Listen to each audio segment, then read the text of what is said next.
हाँ जी पुत्र जी, अपना तारुफ कराओ, क्या नाम है? मेरा नाम रिमशा है। जी रिमशा जी। मेरी शादी को 4 साल हो गए थे। मेरा बेबी नहीं था।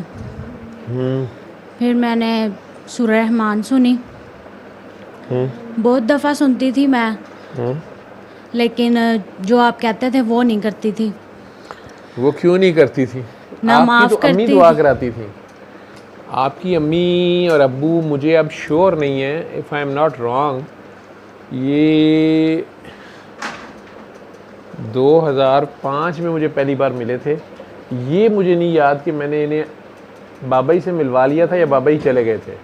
मेरे ख्याल बाबा जी पर्दा फरमा गए नहीं, थे। उनसे नहीं मिले। बाबा जी से नहीं मिले। मैं सऊदीया जाना था, तो उससे जस्ट पहले मैं सोशल सिक्योरिटी हार्ट सर्जरी में होता था, और इकबाल साहब वहाँ मेरे साथ थे, एक्सरे डिपार्टमेंट में थे। तो मेरी क्लियरेंस, मैं सऊदीया जाना था, मैं क्लियरेंस अपनी करा रहा था, छुट्टी थी और वो सारा छुट्टी ली थी एक्स पाकिस्तान। तो मुझे याद है कि मेरे जाने से एक आध दिन पहले इकबाल ने मुझे स्पेशली कहा, और मैं शाम को गया था, तो उनके एक्सरे डिपार्टमेंट के कमरे में ही बैठ के मैं ख्याल आपकी वालदा को पहली बार मैंने दुआ कही थी। ऐसे ही है ना? तो ये कुछ 20 साल पुरानी बात है। तो और चंद लोग हैं जिनके घरों में जाके मैंने दुआ सेशन किया है, उसमें से आपकी अम्मी, आप लोगों का घर है। मेरा ख्याल है वो महफिल मिलाद थी या इस तरह रखा गया था। तो ये भी आज से कोई 15 साल पहले की बात होगी, 2009-10 की बात होगी, ऐसे ही है जी। तो उसके बाद अब 4 साल से तेरी शादी हुई थी, बेबी नहीं था। नहीं था। तो सूरह रहमान तो तुम्हारे घर में अम्मी भी बताती थी, अब्बू भी करते होंगे, और बात उसके बावजूद अब बात नहीं मानती थी। वो क्यों नहीं मानती थी? दिल नहीं साफ करती थी? हाँ। माफ नहीं।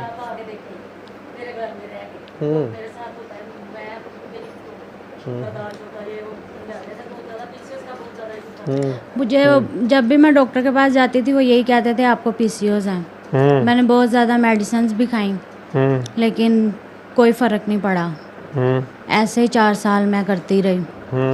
फिर मैं मामा की तरफ गई। मामा ने मुझे कहा कि बाबा कहते होते हैं कि आप नियत करके ना पंजतन के घराने से नाम सोच लें, आपको बेबी अल्लाह दे देगा।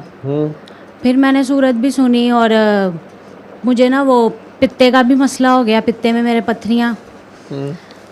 तब मुझे वो जो दर्द था ना, वो ऐसा दर्द था, उसने सब कुछ माफ़ करवा दिया, उसने सब कुछ सही कर दिया।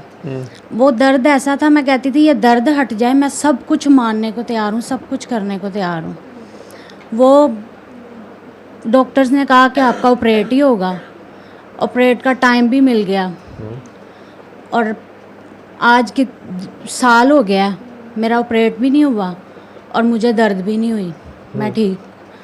मैंने सूरत ही सुनी बेबी, और वही मैंने सूरत सुनी है, और मुझे नहीं पता चला कब मैंने कंसीव कर लिया, और मेरा बेबी हो गया माशाल्लाह। और आज मेरी बेटी 1.5 महीने की है। और जब मेरी बेटी हुई है, मेरा 8 मंथ लास्ट था, और मैं चेकअप के लिए गई थी, तो उन्होंने मुझे एडमिट कर लिया। उसी टाइम उन्होंने कहा कि आपके सारे टेस्ट ख़राब हैं, ये वो। तो उन्होंने कहा मेरे हस्बैंड को कि या आपकी वाइफ बचेगी या आपकी बेटी बचेगी, दोनों की जान जा सकती है। तो मैं तो खैर बच गई। मेरी बेटी भी काफ़ी बीमार थी, उसका उन्होंने कहा कि इसके फेफड़े नहीं मजबूत, इसको सांस का बहुत ज़्यादा मसला है। उन्होंने ना इसको नर्सरी में रखा, और फिर ना आपको कॉल की मेरे हस्बैंड ने। आपने कहा कि आप दोनों मियाँ बीवी ना सूरह रहमान सुने, दिल साफ़ करें, सबको माफ़ करें। हमने ना ऐसे ही किया, क्योंकि तब भी मैं बहुत तकलीफ़ में थी उस टाइम भी। तब मैंने फिर ऐसे ही हमने 7 दिन सूरह रहमान सुनी हॉस्पिटल में ही। 7 दिन हमने सूरह रहमान सुनी है। 8वें दिन हमें हमारी बेटी मिल गई, जो कि डॉक्टर कहते थे कि ये बिल्कुल सीरियस है, ये बिल्कुल सीरियस है। दिन रात हम जाते थे, रोते थे। वो कहते थे ये सीरियस है, आप बस दुआ करें, आप दुआ करें। यहाँ कहते थे हम सुबह इसको वेंटिलेटर पे लगा देंगे, इसने नहीं बचना। सबको यही लगता था इसने नहीं बचना, लेकिन हमने 7 दिन सूरह रहमान सुनी है। 8वें दिन उन्होंने मुझे मेरी बच्ची दे दी और आज मैं उसको लेके भी आई हूँ। 1.5 महीने की है, बिल्कुल ठीक है। क्या नाम रखा है उसका? मीरब फातिमा। मीरब फातिमा। मीरब फातिमा, जी। माशाल्लाह। ठीक, मीरब का क्या मतलब होता है? ये नहीं मुझे पता। ऐसा मीनिंग नहीं देखा? नहीं। चलो मीरब फातिमा नाम रख लिए। जी। चलो माशाल्लाह। तो इसके ददियाल वाले भी खुश हैं कि अल्लाह जी, मियां ने फूल बहुत दिया। खुश है, बहुत खुश है। चलो माशाल्लाह।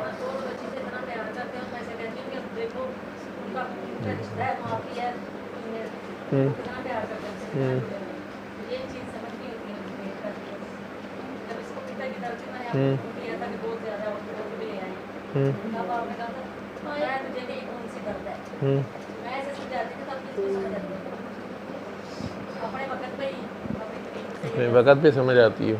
जब इंसान तकलीफ में होता है ना, तब सब कुछ मानने को तैयार नहीं, होता है। दूसरों को पत्थर मारना आसान होता है ना, खुद पत्थर खाना बड़ा मुश्किल होता है।